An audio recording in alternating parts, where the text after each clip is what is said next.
When a serious crime is committed and the police need all the help they can get, there's one group of people they turn to time after time. Expert witnesses are the golden thread that runs through cases that every single conviction needs. An extraordinary army of men and women with the expertise to reveal the hidden clues criminals have left behind. There are so many important pieces of evidence: paint evidence, glass, fibre evidence.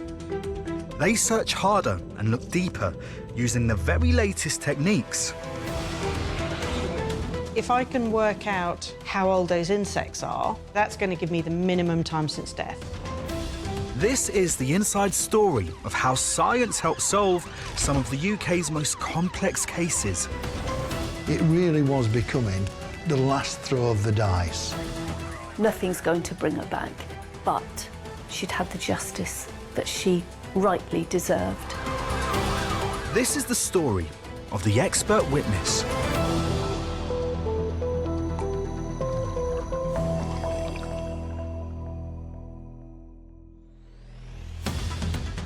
In this programme, we reveal how the power of forensic science not only found a killer, but also freed an innocent man.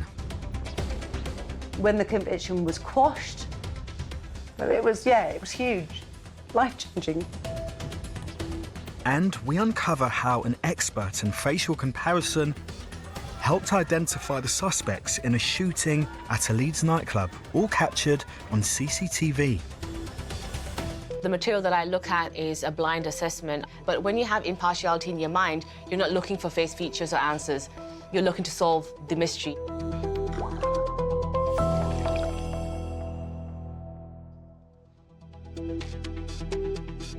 Forensics can play a very important part in any case, but it can go disastrously wrong if it's not done properly.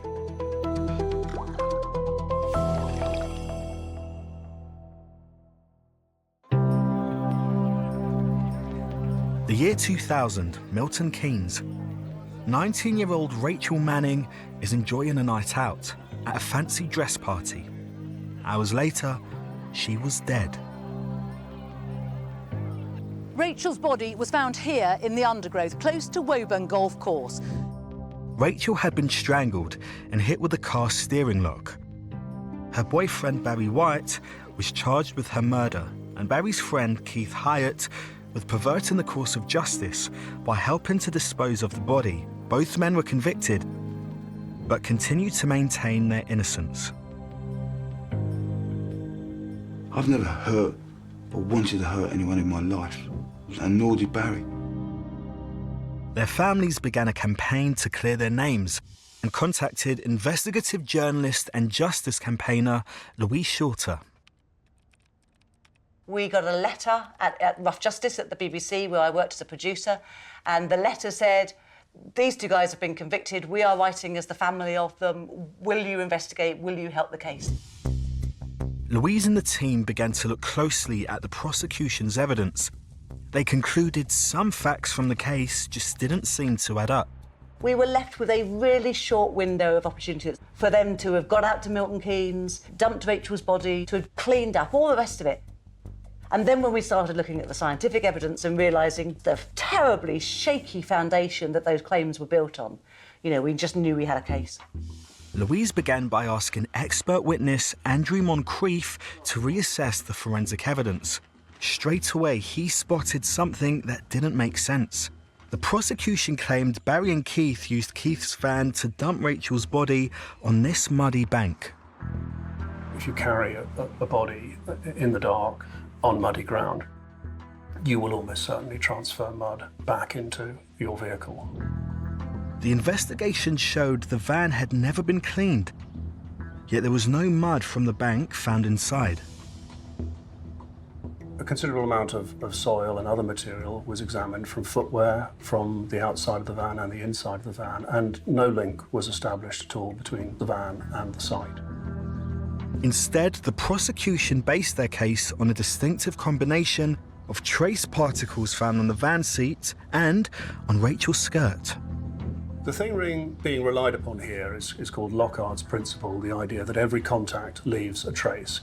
In this particular case, if you sit down on a surface, then some of the dust on that surface will come away with you on your trousers or your skirt, and some of the things that were originally on your trousers or your skirt will be left behind on the surface. The original investigation found 7 different particles on Rachel's skirt that were also on the van seat. One of these was cerium. The prosecution argued this chemical substance was so unique, it was highly improbable it could have come from anywhere else. So it looked as if the prosecution had something here. But while cerium is generally quite rare, there's an important exception to that rule. The flint that you have in a cigarette lighter is not made of flint at all. It's made of a mixture of cerium and iron. And when you flick the lighter wheel, you produce a big cloud of molten metallic cerium and iron alloy. Andrew needed to prove that the cerium found on Rachel's skirt could have come from anywhere that cigarette lighters were used. So he designed a test to show how easily cerium could be spread. During the trial, it was mentioned that, yes, these particles did come from cigarette lighters, but a small number, I think was the phrase used. When we tested it, we did find that up to about 4,000 microscopic particles were produced from each lighter strike. I don't think I'd have called that small. Everybody in this case smoked. And Keith was a smoker, and he would spend all of his working days in a van in which he would smoke. Barry White smoked. Their friends and family smoked. Rachel Manning smoked. Smoking was still allowed indoors, in restaurants and in nightclubs. So, were these cerium particles unusual? Not really. They were as unusual as a cigarette lighter. Andrew's new evidence undermined a key part of the prosecution's case, but cerium was just one of a combination of 7 particles found in the van and on Rachel's skirt. We had got really strong new evidence that showed that the basis for all that scientific stuff at trial was completely wrong. What we hadn't done was find that the 7 different particle types in combination somewhere else. You might be able to show that the skirt could have got the particles from the van seat, but to show that it must have got them from that seat, you need to be able to show that it's sufficiently unusual and rare in the general environment that the skirt just couldn't really have got them from anywhere else. Andrew now needed to show the opposite was true, that the combination of 7 particles could have come from elsewhere. He began by testing seats from other vans. What was Keith Hyatt's van? Well, it was a delivery van. He used to do general deliveries, and in particular, he used to deliver for builders and plumbers. I was able to get a plumbing firm to allow me access to basically all of their smokers' vehicles. Well, these are graphical but false-colour images of the particles. The different particle types are listed down the side here. These columns are individual samples. These 2 columns here, they show the analyses from Rachel Manning's skirt and this sort of reddish-brown colour. But you can see that all these other samples here also have plenty of these particles, and there are no glaring emissions. Andrew's research revealed not only that the same combination of particles could be found in other vans, but also that other random vans were in fact a closer match. Some of the samples that we took matched Rachel Manning's skirt better than Keith Hyatt's seat. And if the data showed anything, actually they showed that she hadn't sat in the van. This new evidence contradicted the prosecution's case entirely. Barry and Keith's family immediately launched an appeal. And in 2007, their convictions were quashed. Barry, still in prison, was at last released. I lost a life, I lost a good life. And I hope they know how much I did love their daughter. I remember how euphoric everybody was, but so much of Barry and Keith's lives had been ruined by that stage, you know, and they They still lived for a very long time under a cloud of suspicion. There was the old, you know, no smoke without fire brigade that still thought they could be guilty. Expert witnesses had proved Barry and Keith were innocent. Now, could a new team finally find the real killer? Once again, forensic expertise would be vital. One thing I absolutely know is that you need good experts. Every single case needs good experts. And one of those experts was Tracy Alexander. At the time, Tracy was head of a cold case team at a private laboratory. In this particular instance, there were definitely plenty of clues that you could reinvestigate. Thames Valley Police had done all the right things. They'd kept all the exhibits and they'd kept them appropriately, so they were really fit for reinvestigation. There was one piece of evidence in particular that Tracy felt had not been fully investigated: a steering lock. Somebody hung on to it sufficiently strongly so that they left a broken piece of it in the deceased's head. Consequently, one knows instinctively that the other end is the bit that you're interested in. So if we say that you transfer genetic material simply by touching an item, that's the end that we need to look at. After 8 years, could advances in DNA technology finally identify the killer? Roy Green was the expert witness brought in to find out. So it was known that this item was used as a weapon. What we do then is target the area where someone might have held it and swab that area to try and find their DNA. And that DNA could be transferred from them as a touch DNA, it's called. If you touch an item, every contact leaves a trace. And if you can collect that appropriately, and if you can then profile it with all the specifications that you need in order to interpret the result that you get, then you've got a DNA profile. It took weeks of analysis, but eventually Roy identified a DNA profile and matched it to a name on the National Police database: Shahid Ahmed, a 41-year-old restaurateur from Bletchley. He had been convicted in 2010 for sexually assaulting another young woman, but he insisted he was not Rachel's killer. He gave an explanation that he had been in various cars and taxis and then maybe he touched such an item and that's maybe why his DNA was on it. Roy and the team needed more evidence. Where you have a case where there has been a previous conviction, the defence will go, no, you said it was these two people, or the police said it was these two people, and now you're saying it's this person, and they'll play one off against the other, and that's why it means that the burden of proof is that much higher. There was one exhibit that could help: a single hair found on Rachel's clothing.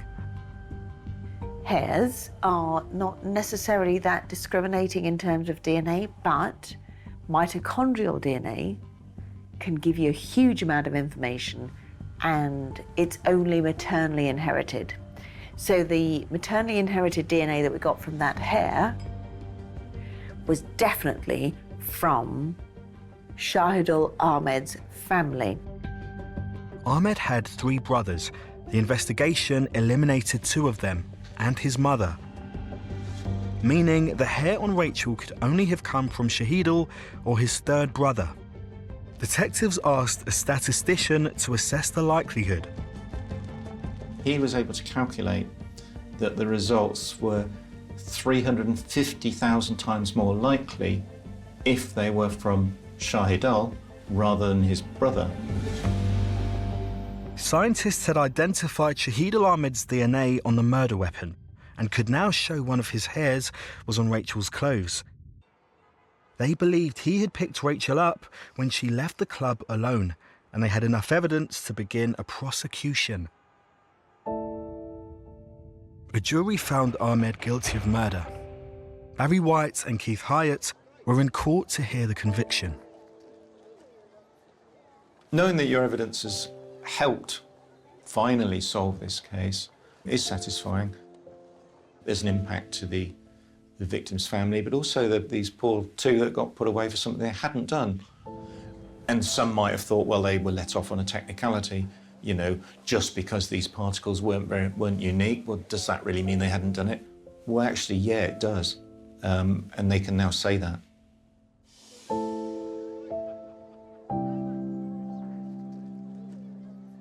I remember when the conviction was quashed, and I remember Barry bursting into tears.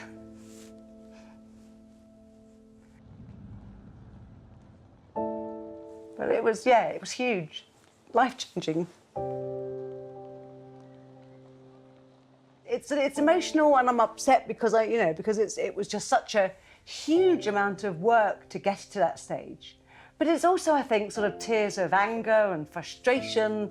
That, you know, why should the system take as long as it does? It was 6 years of Barry's life, and it was only when the truly guilty person was convicted that they really got their reputations back, I think. For Rachel Manning's family, after 11 years of trials, appeals and retrials, they finally had justice for their daughter.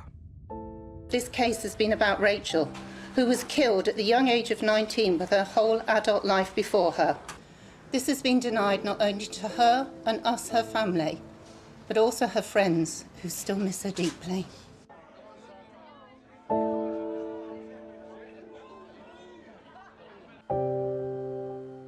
Yes, you should re-examine evidence because science does move on.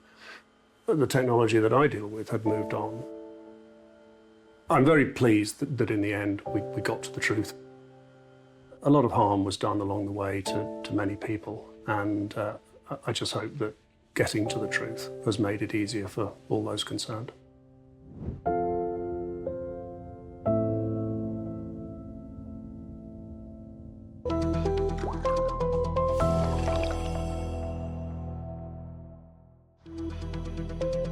There is an abundance of variation in the human face. Whilst we all have a set of eyes, nose and mouth, everyone has subtle differences. Every single case is specific, and that's what I thrive off. The specificity of a case, but also the challenges that it presents.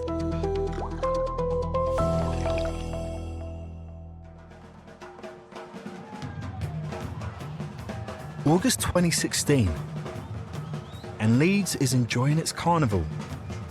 On Chapel Town Road that evening, Night Tracks nightclub is heaving with revellers, but outside, a violent crime is about to unfold. Throughout her career, criminal psychologist Ruth Tully has seen a lot of cases like this. Outside the nightclub was where a brutal attack took place, which involved 3 perpetrators honing in on their victim, shooting him at very close range with a sawn-off shotgun, and even injuring him as well with a machete. But what the attackers didn't know was that this was all caught on CCTV. The victim is identified here by a blue tag. 3 men approach him, one brandishing a machete, as 2 of the men punch and stab at the victim. A third pulls out a sawn-off shotgun, which he then fires from close range. 3 men flee the scene. The victim is left with a serious shotgun wound to his left shoulder and upper torso, and stab wounds.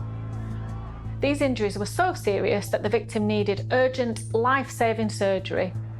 The victim survived, and police began an investigation into attempted murder. Their inquiries quickly led them to arrest 3 suspects: Shaquille Liddy, Kemar Ricketts, and Sion Allen.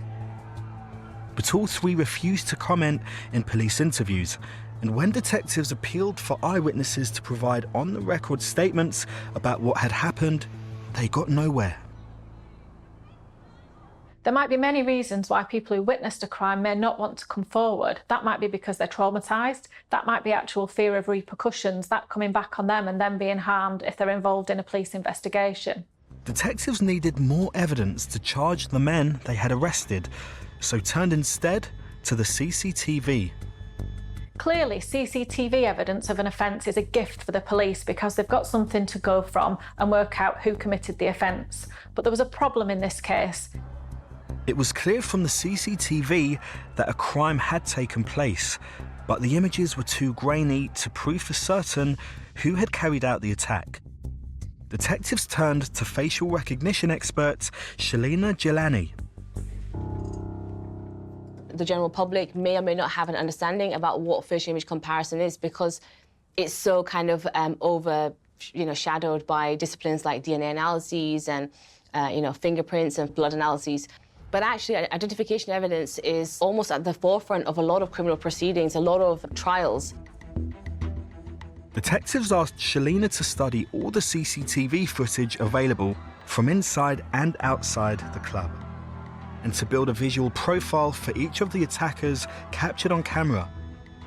Key to her analysis at this stage was basing her assessment on this footage alone. The material that I look at is a blind assessment, and I observe a number of face features that are visible. But when you have impartiality in your mind, you're not looking for face features or answers. You're looking to solve the mystery.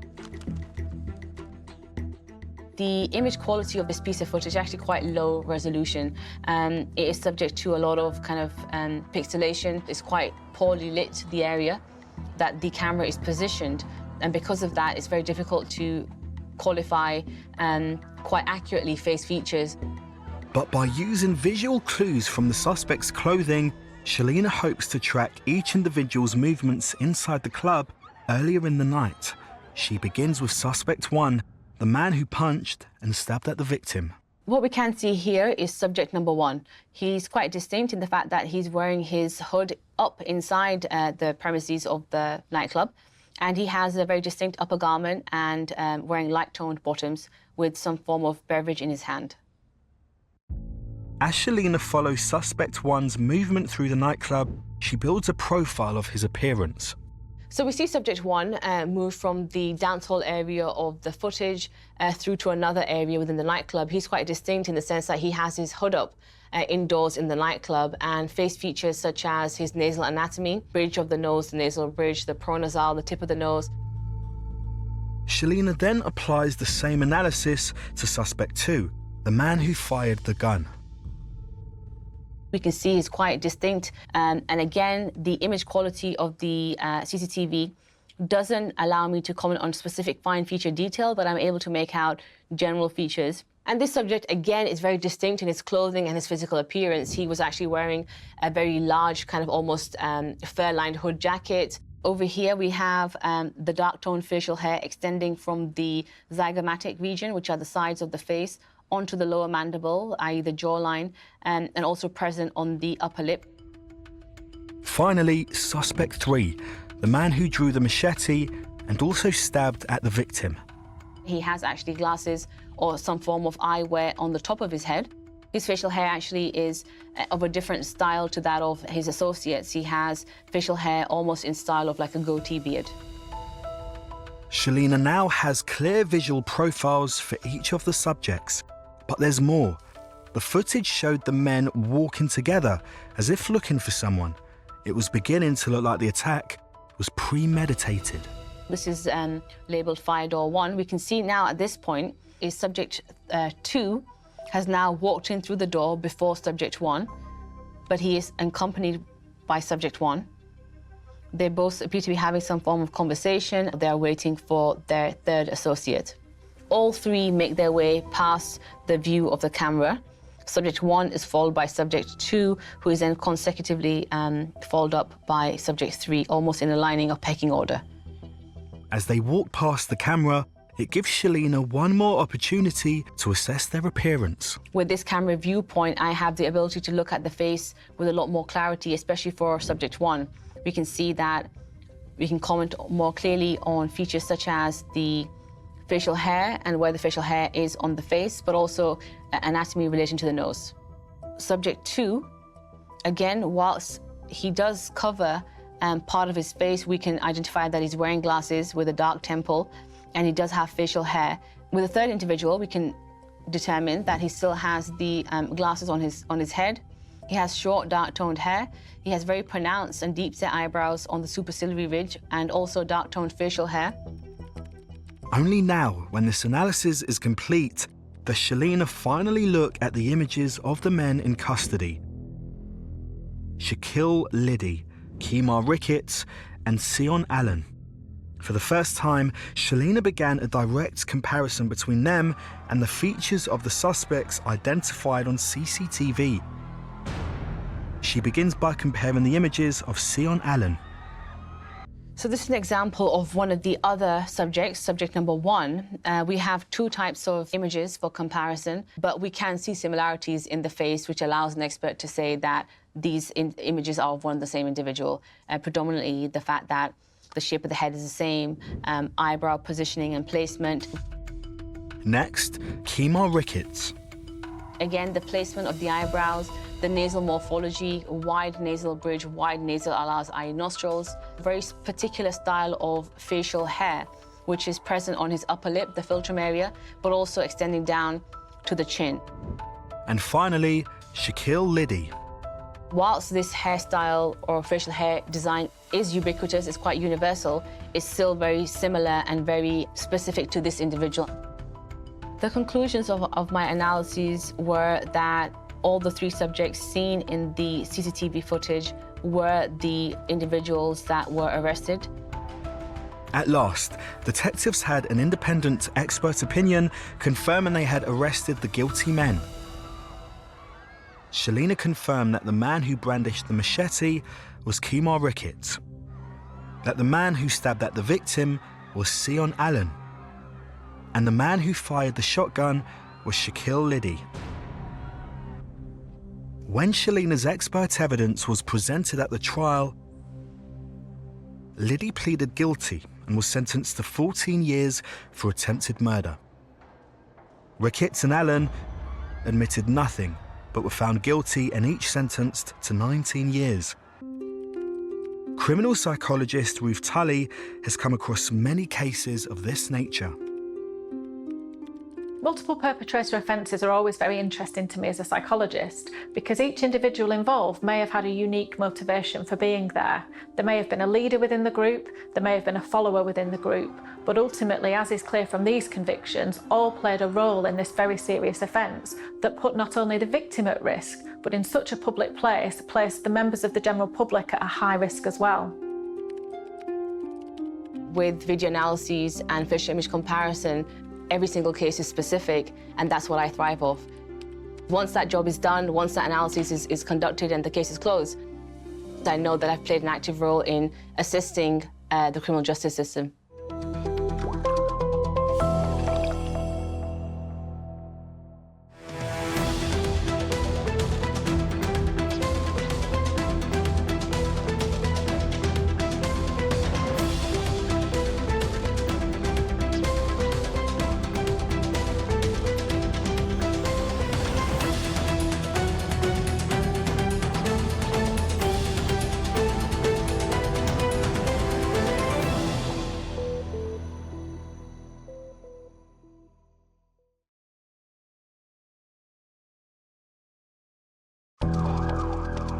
When a serious crime is committed and the police need all the help they can get, there's one group of people they turn to time after time: the expert witnesses. An expert witness is critical because they're going to have that deep level knowledge to really determine if something stands out that doesn't look quite right. An extraordinary army of men and women with the expertise to reveal the hidden clues criminals have left behind. My brain just sort of exploded with different ideas.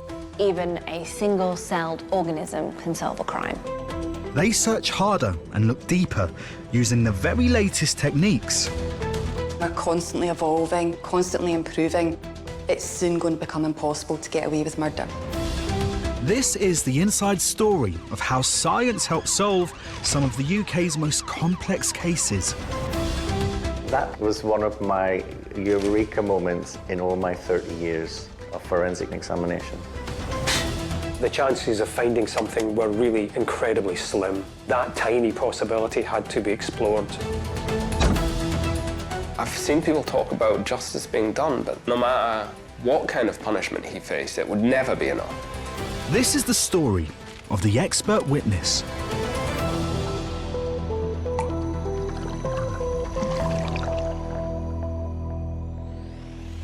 In this episode, we discover how analysis of soil samples helped solve a brutal murder case.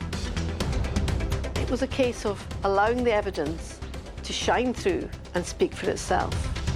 And we reveal how when police needed to find a suspect fast, forensic cell phone analysis was critical. Sometimes turning a phone off or leaving a phone unattended can indicate a level of potential guilt.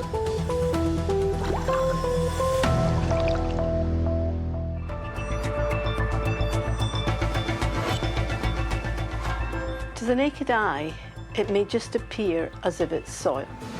But within it, there are so many stories that it can tell.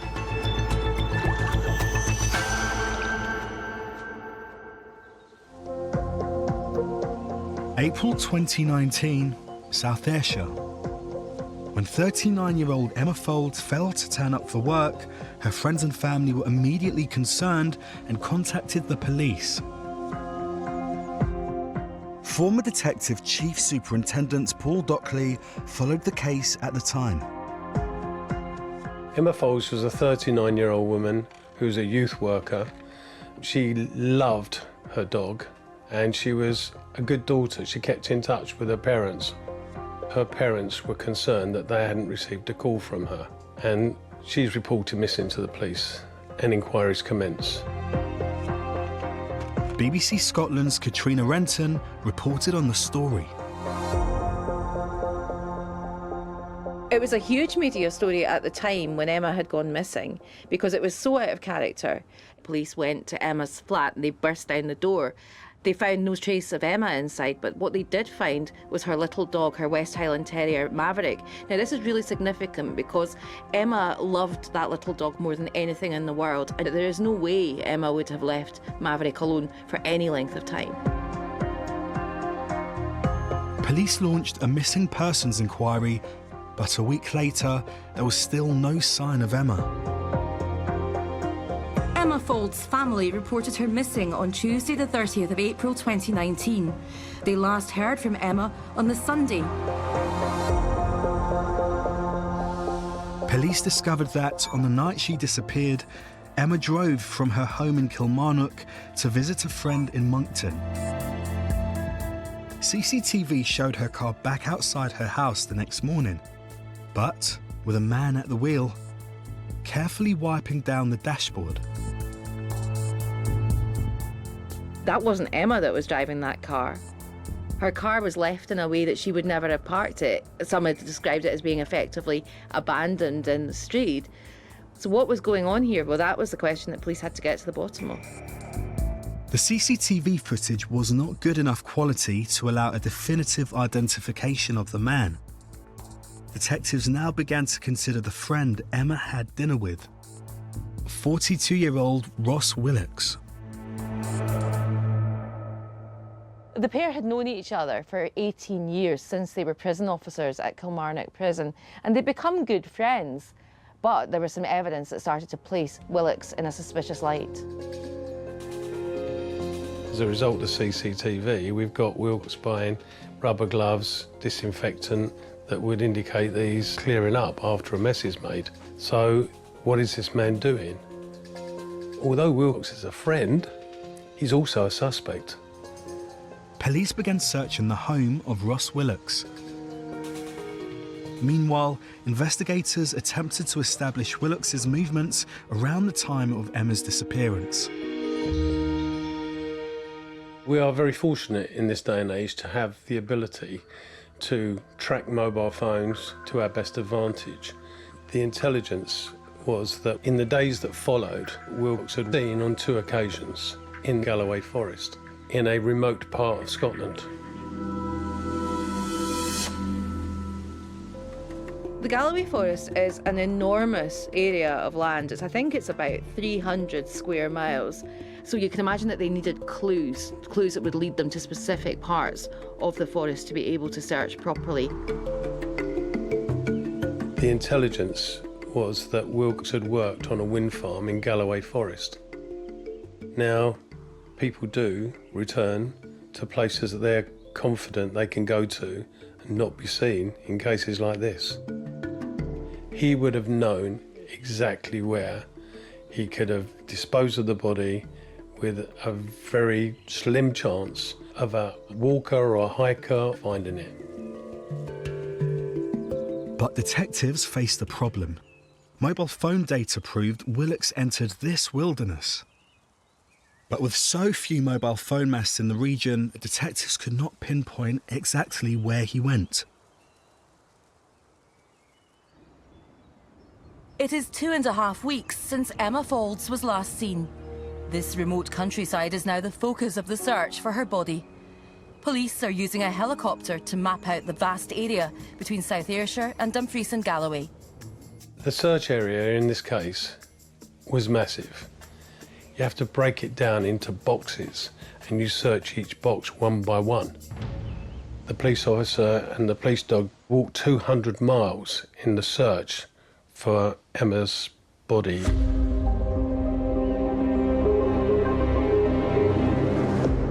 The scale of the search seemed overwhelming. So, detectives turned to evidence from Ross Willicks's house. In particular, a pair of mud-soiled boots. Could these hold clues to Willicks's movements and Emma's precise location? To find out, police called in soil expert Professor Lorna Dawson. They were a pair of light-coloured Timberland boots, and there was a moderate amount of both soil and vegetation adhering to both the uppers and the soles of both left and right boots. If Lorna and her team could work out where this soil and vegetation had come from, they could help to identify where Ross Willicks had been in Galloway Forest Park.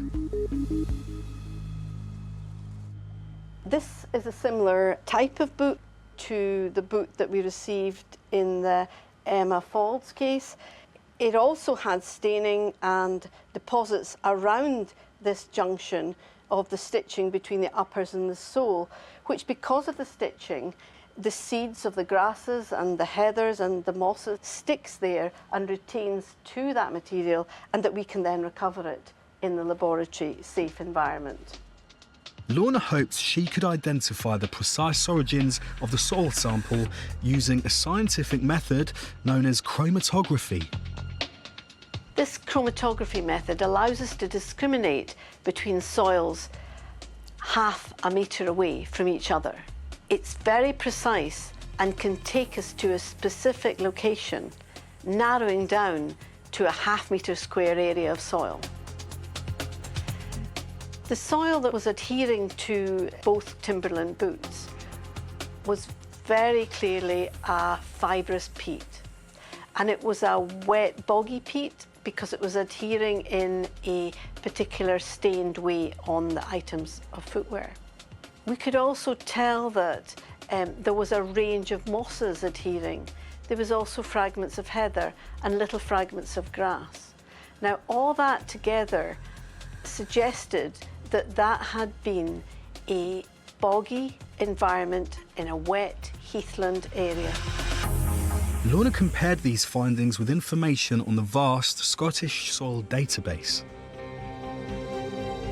She identified just one small area where the combination of soil and plant particles could have come from. A riverbank in Galloway Forest Park. Within 24 hours, police made a tragic discovery. This is at the actual location where Emma Faulds was found by the search team. She was lying, just visible, lying in a drainage ditch. You can see the same combination of the mosses and the large tufts and mounds where the mosses have formed over time. But it still will always be a very sad place. Lorna's soil evidence proved with 95% certainty that Willicks was at the scene, right beside Emma's body. It's a great piece of connectivity in relation to trace evidence from the suspect to the scene of the crime. Now detectives asked Lorna if she could go even further. This is the village of Bar Hill in South Ayrshire. The A714 runs through it, and it's the 30-mile stretch between Girvan and Newton Stewart that police are particularly interested in. They are appealing for more information about two cars, a black Mercedes and a black Jaguar, seen on this road in the days following Emma's disappearance. Both cars were owned by Ross Willicks. Lorna now examined them for samples of soil. She hoped to reveal whether one of them had been driven to the site where Emma was found. One sample stood out. The soil sample on the very rear of the Mercedes was similar to a soil sample that we took at the very edge of the trackway into the site where Emma was found. It was 92% similar in terms of its organic characteristics with that we found on the vehicle. Detectives now used Lorna's wealth of evidence to piece together what happened the night Emma was killed. The theory was that Emma had died at Ross Willicks's home, and that the next day Ross Willicks was caught on CCTV buying bleach, and Ross Willicks cleaned his patio with the bleach. His car was caught on CCTV driving towards the Galloway Forest the next day to dispose of her body. That was the theory that the police had, but they had to try and convince the jury of that. In April 2021, the trial of Ross Willicks for the murder of Emma Folds began at the High Court in Glasgow. Lorna's soil evidence was a key part of the prosecution's case. I was in the court for over a day, and it was a case of allowing the evidence to shine through and speak for itself. On the 25th of May 2021, Ross Willicks was convicted of the murder of Emma Folds and sentenced to a minimum of 20 years in prison. The police service are well serviced by some excellent support staff like these soil specialists that can so help investigations get the right results at the end of the day. It's really rewarding in that the physical evidence, the soil and the vegetation, helped return Emma to her family. And it also helped bring justice for her family as well.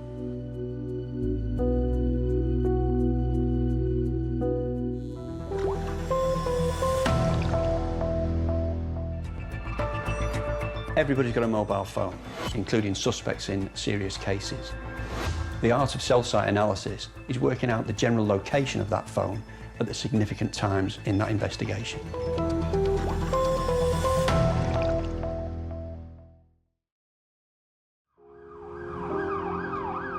Belfast, 2016.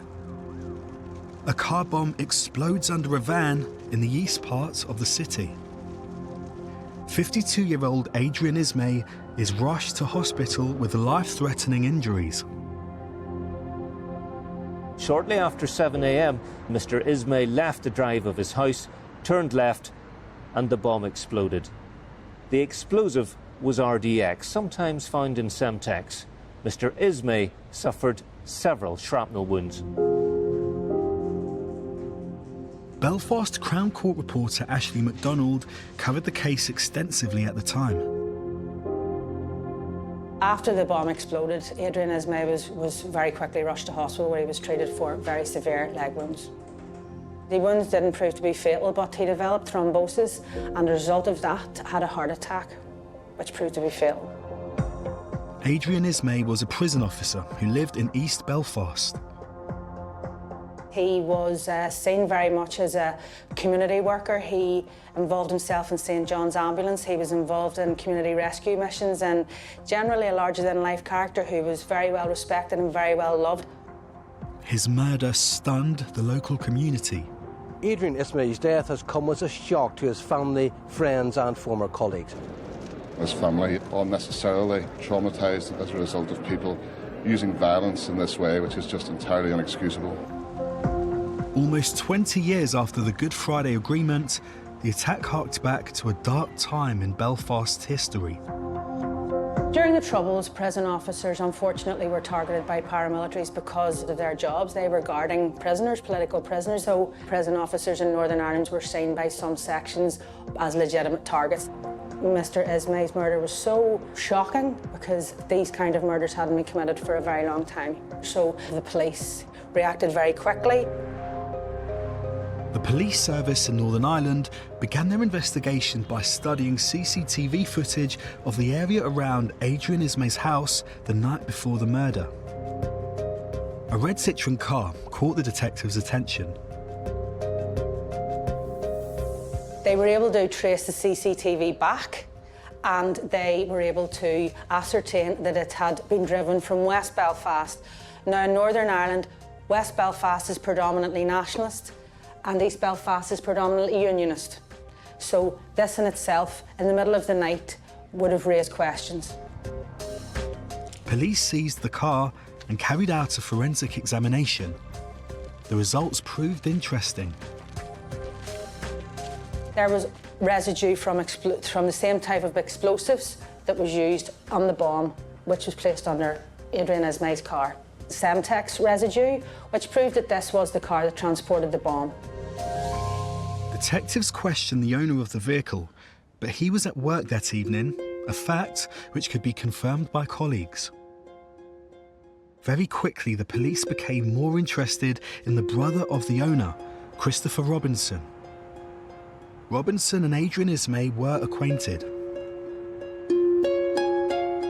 They had actually volunteered together in St. John's Ambulance, and these two men knew each other, not very well, but they knew each other because they were both volunteers, and there had been no ill word or bad blood between them in the time that they volunteered together. But detectives discovered that Christopher Robinson was very critical of the Northern Irish Prison Service on social media. Further investigation into Robinson caused them to become increasingly suspicious. There's no question that he was very, very interested in the welfare of Republican prisoners, and in the months leading to the bomb attack, Christopher Robinson had repeatedly searched Adrian Ismay's profile on St. John's Ambulance website and other community groups that he was involved in. Police continued their investigation by searching key areas linked to the case and discovered, of all things, a poppy appeal sticker in a rubbish bin. They carried out a forensic examination and discovered that the poppy sticker had Christopher Robinson's DNA on it. In Northern Ireland, the poppy is seen by many as a political symbol of Britishness, so for Robinson to be linked to one was unusual.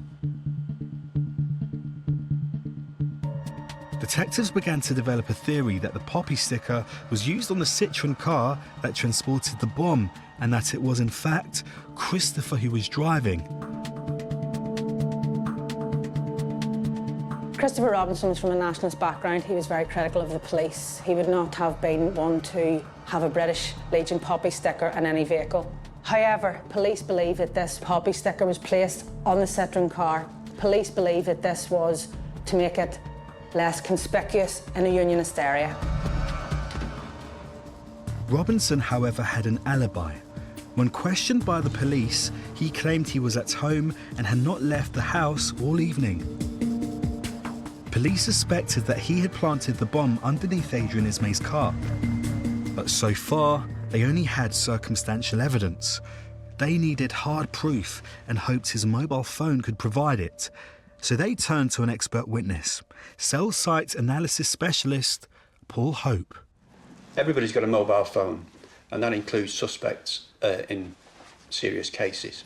Now, my job is to try and assess the general location of that phone around the time of the offences or around the time of significant events, which can show where, presumably, the user of that phone, who may be the suspect, was located. A cell is the device that transmits and receives mobile phone signals. If you look to the top of the mast, there are some white plates, and those plates are cells. And each of those cells has a specific cell ID number, which identifies that cell from all the others in the UK. The The cell ID number is recorded every time a mobile phone connects to it, creating a data record that Paul can take home. As we're driving along, the equipment in the back is taking a measurement to work out the best serving cell, and that is what your mobile phone would do. And it's also recording that best serving cell and also recording the exact location where that measurement has been taken. And it'll give us the best serving cells that the equipment saw on different frequencies and different networks along the route of this road. By analysing this cell site's data record, Paul can determine the location of a mobile phone at any given time. Police hoped he could use the data record for Christopher Robinson's phone to reveal his movements the night the bomb was planted. So I looked at the period and it showed me a route that went from Mr. Robinson's home address area and went north. It then continued from the docks area of Belfast and went to an area which included a hostel. Paul's examination broke Robinson's alibi and proved he had left the house. But it didn't show he went to Adrian Ismay's home to plant a bomb. Instead, it showed he went to a hostel 4 miles away. Once he was at the hostel, his phone, it acted, I thought, quite strangely, because the peripheral activity that had been taking place on the phone seemed to stop. There were no calls, there were no text messages. There are then numerous repeated device data records which would not require any user interaction and all using the same cell ID, which indicates not only has the phone not left that specific area of coverage, but also hasn't recorded any activity that would require Mr. Robinson's presence. It seemed that once at the hostel, Robinson did not use his phone. Nor did the phone leave the building. To Paul, that was suspicious. In my job, sometimes the inactivity of a phone can prove just as much as the activity. Sometimes turning a phone off or leaving a phone unattended can indicate a level of potential guilt. Detectives looked into the hostel and discovered Christopher Robinson's brother worked there. The man who owned the suspicious red Citroen. Christopher Robinson's brother was questioned about his car, and crucially, the time period involved in the police investigation. Robinson's brother refused to cooperate with inquiries, but soon a witness came forward. It emerged through a colleague in the hostel that Christopher Robinson's brother had turned the CCTV off in the hostel and told his colleagues, if my brother Christy calls, you know nothing. Detectives believed that Robinson had swapped cars from his own grey Skoda to his brother's red Citroen once at the hostel. Paul hoped cell phone analysis coupled with testimony and DNA evidence was enough to solve the case.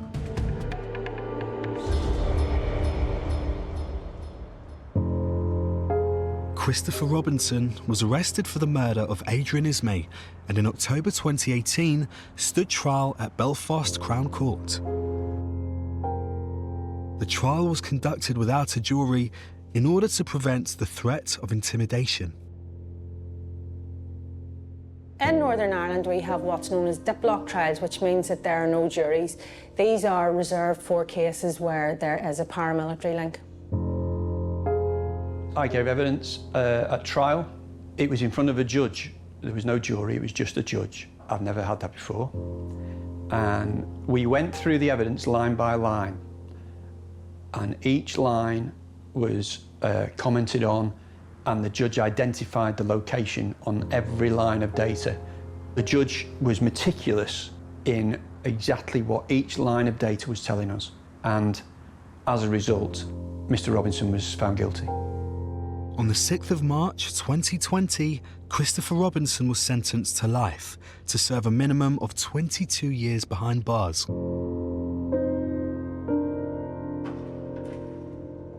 The judge concluded that Christopher Robinson was aware that Adrian Ismay was going to be targeted, that he drove the car that transported the bomber and the bomb from the west of the city to the east. The work of the expert witnesses in this case were vital.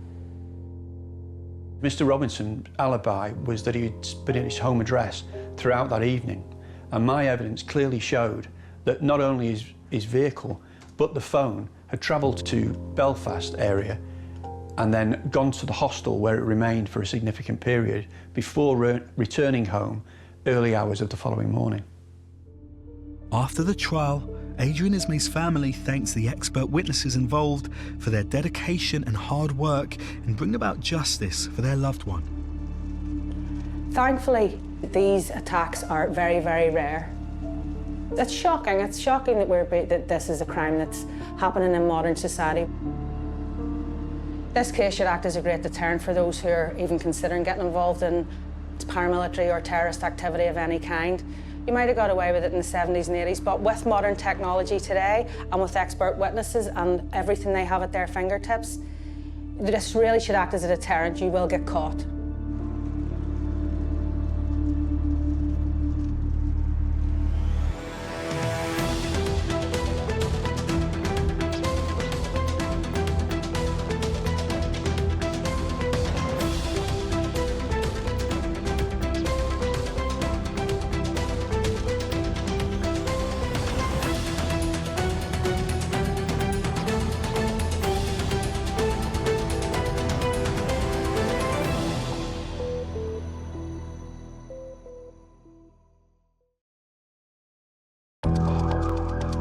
When a serious crime is committed and the police need all the help they can get, there's one group of people they turn to time after time: the expert witnesses. Knowing when someone's done something is one thing, but proving it's completely different. We need that last piece of the jigsaw. An extraordinary army of men and women with the expertise to reveal the hidden clues criminals have left behind. It might be a fingerprint, footwear mark, cell site analysis that can come up with that golden ticket to put that investigation on a different path. Using the very latest techniques. Several months or even years later, evidence can remain and still be recovered. This is the inside story of how science helped solve some of the UK's most complex cases. The forensics in this case showed us what did happen. Not what could have happened, what did happen. You've been in the scene. It's virtually impossible to clean everything up. Something is going to be there. If we're looking in the right place, we'll find it.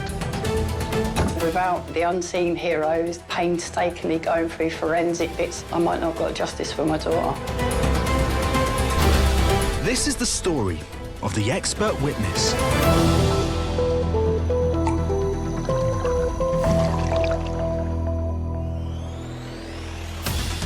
In this episode, a forensic archaeologist digs for clues to help detectives confirm the identity of a young woman's killer. You dig a hole in the ground, you can have a pretty good idea about what went on in that given place through time. And when police suspect neglect has caused the death of a vulnerable teenager, an expert witness is called in to investigate. The length of time the larvae had been feeding on the body was absolutely critical in this case.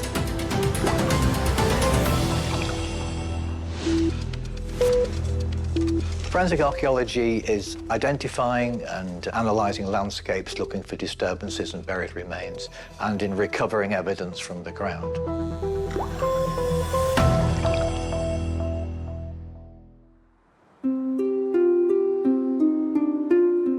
April 2004, Purton near Swindon. 21-year-old nursery assistant Amanda Edwards has been missing for 3 days. Amanda Edwards hasn't been seen since last Thursday when she dropped her boyfriend off at his house in Wiltshire. This is one of the final confirmed sightings of Amanda Edwards. She was buying a packet of cigarettes from her local shop. Retired Detective Chief Superintendent Paul Howlett took charge of the investigation. There were no precursor incidents. There'd been no evidence of Amanda being stalked.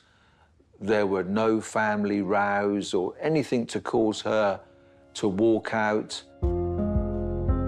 But Paul quickly found evidence that warranted further investigation. Her car, parked in a supermarket's car park in Swindon. Detectives immediately began new lines of inquiry. Is there any sign of a struggle? Is there any blood? Is there anything else in the car that might help us understand why Amanda's disappeared? And then her telephone. What messages had she received? What calls had she made? Who had she spoken to? While these inquiries got underway, Paul considered possible suspects. We came up with a list of about 8 names, and we were able to eliminate from suspicion as being a person of interest everyone except for Ian Cortis. Cortis was a local construction worker, and Paul had good reason to focus on him as a suspect. He had previous convictions for rape and apparently said to one or more persons that he held Amanda in some way responsible for his wife leaving him. Officers go to the address. The detectives and the scenes of crime people noticed a brand new mattress on the bed. He was asked about the mattress and he said, well, my old mattress, it caused me problems and I had backache, so I went out and bought a new mattress. Cortis agreed to take police to where he claimed to have dumped the old mattress, but it was nowhere to be found. So detectives expanded their search and got lucky. We found a mattress in a country lane near Malmesbury. Ultimately, we're able to prove that this is Ian Cortis's mattress due to DNA results. So we know he's lying. Cortis was clearly hiding something. Police investigating the disappearance of a 21-year-old woman have arrested a man on suspicion of kidnapping her. Paul now had just 96 hours to gather enough evidence to charge Cortis or let him go. And Cortis seemed intent on obstructing the investigation. He claimed to have no knowledge of Amanda's movements, but analysis of his and Amanda's phone records suggested otherwise. We discovered a text and telephone calls between Amanda and Ian Cortis. We had the times the calls were made. She was in telephone contact with Ian Cortis on the Thursday evening and through to the Friday. Less than 12 hours later, Amanda disappeared. And now Cortis had lied to detectives twice. Police searched his home and seized his 2 work vans, each filled with tools. Paul hopes these might contain vital evidence and turned to forensic investigator Martin Jones. We were unsure whether we were looking at a murder investigation or a kidnapping, so there was a great deal of urgency.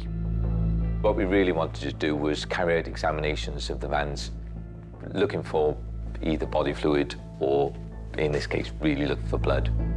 Tools, various builders' equipment, all of these had to be examined. If we can get this done and sorted quickly, we might save someone. Meanwhile, Paul's investigations into Cortis's movements over the weekend uncovered something intriguing. Ian Cortis had hired a compactor. Tool will you use to compact the ground? Meanwhile, Martin's inspection of Cortis's vans had found nothing. So he sought out specialist assistance from a cadaver dog. The use of cadaver dogs in a laboratory context is really unusual, very infrequent. The dogs will be out and about in the environment. As far as I'm aware, not to me, not to anyone else I know. We've never used them in that way before. Martin wanted the dog to search the contents of both vans and to do so in laboratory conditions. The dog became much more active, and once it got into the back of the van, immediately focused on the base of a whacker plate, quite a heavy, chunky bit of kit. It was the very whacker or compactor that Cortis had hired over the weekend. We took the whacker plate and we brought it into the lab and gave it an even more thorough investigation. We used every light we could, we used every chemical we could. There was a number of us looked at it, we couldn't find anything. Martin's forensic techniques could not confirm anything, but cadaver dogs are rarely wrong. There is nothing within the science that existed at that time that was so sensitive as a dog's snout. The dog's response could not be ignored, and it now shifted the nature of the investigation. They will pick up the smells from blood as well as any residue left by a dead body.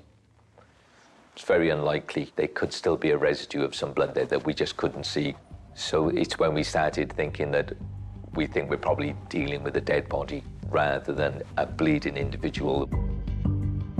The work at the lab led Martin to conclude that Amanda Edwards had most likely been killed. And now further investigation into Ian Curtis pointed the team towards a possible crime scene, the building site where Curtis worked. We knew our likely suspect was in the building trade. He was working on a building site at that time. We're now looking at this building site with increased curiosity because, as was identified, it's the perfect place to deposit a body. The problem was the building site covered a large area.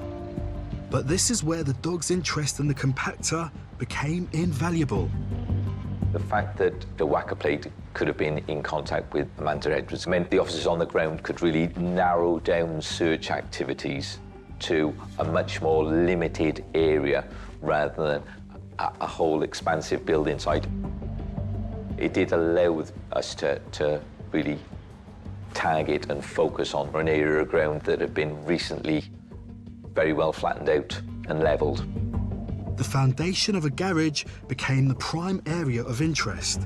But now, Paul had another problem. We reach the time limit for keeping Ian Curtis in custody. And having reviewed the evidence with the Crown Prosecution Service, we come to the conclusion we haven't got sufficient evidence to charge Ian Curtis, and therefore on the Thursday evening he's released from custody. He can be rearrested if there is new evidence. We need to have something new to put to him. On top of that, the area of interest at the building site was due to be concreted over within the week. The pressure was on, so Tony called in the one man who could possibly uncover new evidence, Professor John Hunter. He's a forensic archaeologist. I need to find out what's down there, but I need it to do it in such a way that we don't lose any forensic evidence. The police now looked to John to confirm if this construction site could be the burial place of Amanda. To the untrained eye, there was little to go on, but John's experience was key. We used an old archaeological trick, which was to take a large sheet of polythene and put it over the whole area overnight. During the night, the polythene, the ground has sweated, if you like, and it's damp, and then it dries differentially. So if there's a disturbance in the ground, it dries at a different rate from the earth, or in this case, gravel. We remove the plastic sheeting, and there is a large dark patch. And straight away, you've got the telltale sign that there has been some interference with the surface of this area now. You could see quite clearly, as it all started to dry, the grave-shaped area standing out really quite well. John's dig began, methodical and exacting. You dig a hole in the ground, look at the layers, interpret the layers, you can have a pretty good idea about what went on in that given place through time. John's work began to reveal clues to the perpetrator's actions. It was quite clear that whoever dug this grave in the first instance had dug not just through the gravel that we could see on the surface, but also through builder's hardcore that was sitting underneath. But interestingly enough, when we were excavating the grave, all we took out was gravel. There was no hardcore in the grave. The reason for that is, had the offender simply put back in the grave everything that had been taken out, then it would be very, very obvious that there was a disturbance in the gravel. What he must have done is remove the hardcore and the gravel off-site, taken it away somewhere, got rid of it, put in the body, and then filled the rest of the empty space above the body with gravel from a large pile of gravel that was nearby. Eventually, John's meticulous efforts paid off. We found this heavy-duty polythene, which was clearly wrapping something which felt, to all intents and purposes, to be a human body.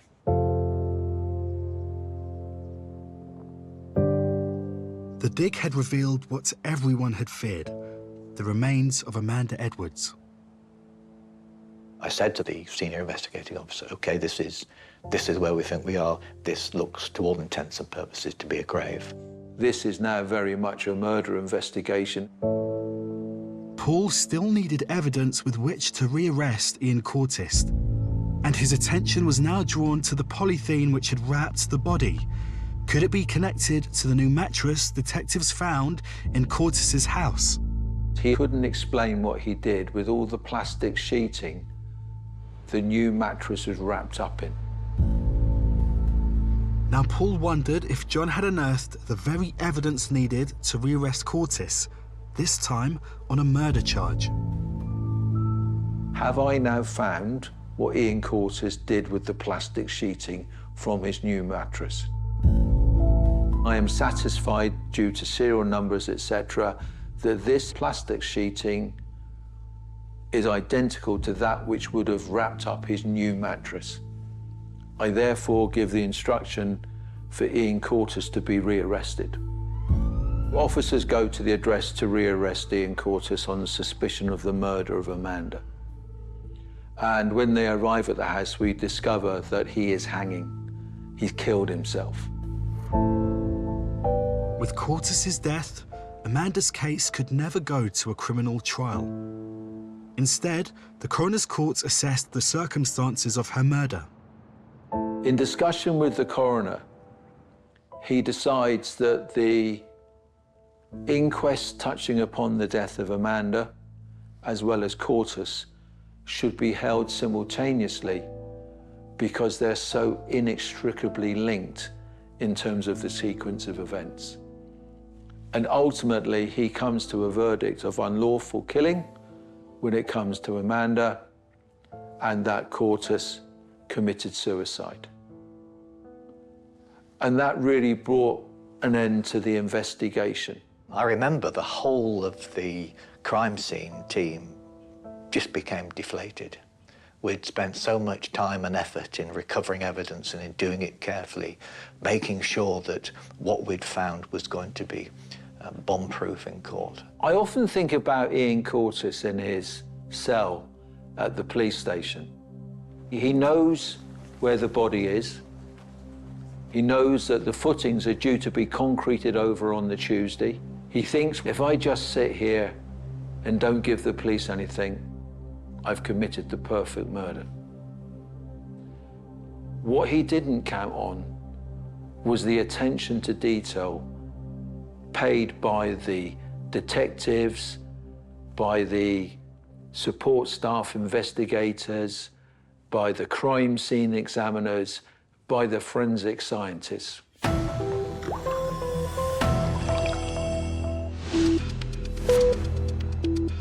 Entomology, i.e. the study of insects, can be incredibly useful in forensic investigations. When we have cases of neglect, we're actually trying to estimate how long the body's been colonised. So if any case involves insect evidence, that's when I get called in.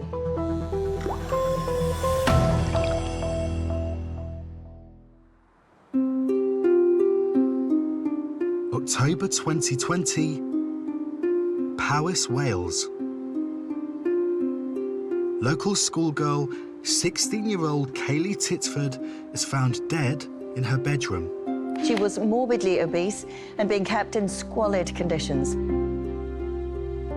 BBC Wales correspondent Hal Griffiths reported on this hugely distressing case.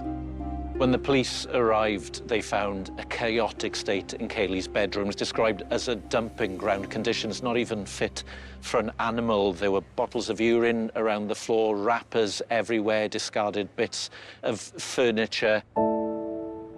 Emergency services who attended the scene reported feeling physically sick. Her body was in a horrible condition, surrounded by dirty pads. It had become inflamed and ulcerated. There were flies and larvae. Her skin was coming away, and in some places the fat on her body was even exposed. It was a horrific end for a girl whose short life was beset by physical difficulties. She was born with spina bifida, spinal condition, and hydrocephalus, water on the brain, which meant that from an early age her development was difficult. She didn't have use of her legs and needed a wheelchair from the age of 4.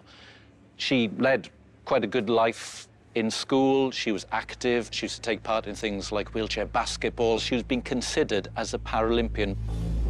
Police investigations uncovered a dysfunctional relationship between Kaylee's father, Alan, and mother, Sarah Lloyd Jones. She was the main carer for her daughter, but then she also worked professionally as a carer and wasn't able to give Kaylee full attention. Her father, Alan Titford, seemed to abdicate himself of all responsibility. Increasingly, as she became a teenager, he didn't want to get involved in her personal care. As a result, Kaylee's health and well-being declined. Kaylee's diet and the whole family's diet was very poor. They used to have takeaways sometimes 5 times a week. Even some days who suggested 3 meals a day. So she was eating deep-fried food, takeaway food, things that clearly added to her weight with no opportunity to exercise. The weight she reached as a 16-year-old, almost 23 stone, the parents allowing their child to become so obese through such a poor diet. In March 2020, the COVID pandemic forced schools to close and pupils to be educated at home. Cut off from outside contact for months, Kaylee's situation worsened. The pandemic meant Kaylee was shut up at her home in Newtown, reliant on her parents. Once the lockdown came, as far as we know, Kaylee never left her bed. There was no one checking in on her, and offers of help to the family were turned down. She was offered the help of a dietitian, but the family didn't engage with the medics. They refused phone calls from the school for her to go back in September 2020. They knew how bad a condition she was in, but they were turning down offers of help. 1 month later, Kaylee was dead. The recorded cause of death was the inflammation and infection of areas of her body that had become ulcerated as a result of her obesity and her immobility as a person with spina bifida. Detectives began to investigate the circumstances around Kaylee's death. They uncovered evidence to suggest she may have died as a result of criminal neglect by her parents. Kaylee's sister had sent a text message to her mum saying something had to be done, but they were ignored. Kaylee herself sent her mother a text message talking about all the flies that were landing on her body. Her mother's response was to say, "Oh, they must like you, LOL." Police now needed to uncover new scientific evidence to show the level of neglect Kaylee had endured and for how long. We know how horrible a condition her body was found in, but they needed to prove that these were conditions she lived with, not just died with. Detectives enlisted the help of forensic entomologist Amaret Whitaker to investigate the case against Kaylee's parents. In cases of neglect, quite often the environment in which the person has been living is neglected itself. And so there'll quite often be a lot of old food, a lot of detritus. There were fly papers hanging in the room, and there was quite a large number of flies on there. But Amaret's investigation was focused not just on the conditions of the room where Kaylee died. I also wanted to take a much closer look at the body, because it's very common in cases of neglect where people have been basically bedbound, that they will get ulcers and bed sores. And quite often those are going to be sites for colonisation. That's one of the things that I found in this case. There were some particular bed ulcers, and those were colonised by larvae. So was it possible that these insects had been colonising the body whilst Kaylee was still alive? If so, it would be clear evidence of neglect, and police could bring charges against Kaylee's parents. Amaret began by establishing the species of insects found at the scene. The predominant species was the common housefly, Musca domestica, which generally feeds on decaying foodstuffs. It will also feed on faeces as well. What was interesting in this particular case was that these insects were also feeding directly off the body. Having confirmed the species, Amoret next began to establish a minimum time frame for how long the insects had been present. Different species of insects develop at different rates. When there's a protein source available, the female fly will lay her eggs directly on the food source. The eggs will be there for approximately 24 hours or so. Those will then hatch out into first instar larvae or maggots. Proving the case of neglect hinged on Amoret's ability to determine how long the larvae had been on Kaylee's body. Key to this was the temperature at which the larvae developed. The hotter it is, the faster they develop. The colder it is, the slower they develop. I used normal body temperature, which is around 37 degrees centigrade, as my marker for the temperature at which the larvae were developing. The length of the time that the larvae had been feeding on the body was absolutely critical in this case. So my estimate was that the larvae had been feeding on the body for a minimum of 2 days, 48 hours or 2 days. Certainly, I think this showed that there was a clear case of neglect. Through her work, the expert witness could prove that the flies and larvae had been present on her body for at least 48 hours before the body was found. But it was likely that the flies were present for much longer.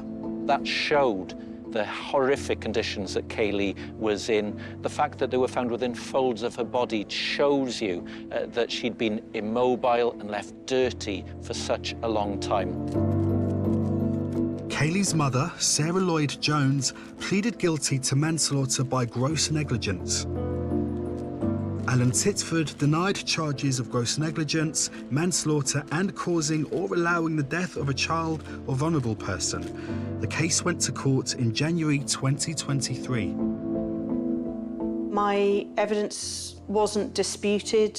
They presented some of the images and asked me to talk through what were in some of the images, just so that the jury could understand exactly what the evidence meant and how it related to the court case. I was at the trial at Mold Crown Court and saw Alan Titford. His defence was pretty pitiful, saying essentially that he was a bad parent and that he didn't want to take responsibility for his daughter. He accepted that maybe he should have done more, but said he wasn't capable. However, the court was not swayed by his defence. Both parents were jailed, Alan Titford for 7.5 years, and because she pleaded guilty, Sarah Lloyd Jones had a slightly shorter sentence of 6 years in jail. The judge made clear that this was a tragic case where a life that had so much potential, despite Kayla's disabilities, had been allowed to end in horrible circumstances. So it's clear that the courts wanted to send out a signal. Following a review of the case 2 months later, Titford's sentence was increased to 10 years and Lloyd Jones to 8 years. It was very upsetting, I think, for everybody involved when you work on these types of cases. But you realise that actually you've done some good. You've helped the police with an investigation. You've helped get justice for the victim. And I think that's a really important thing to do.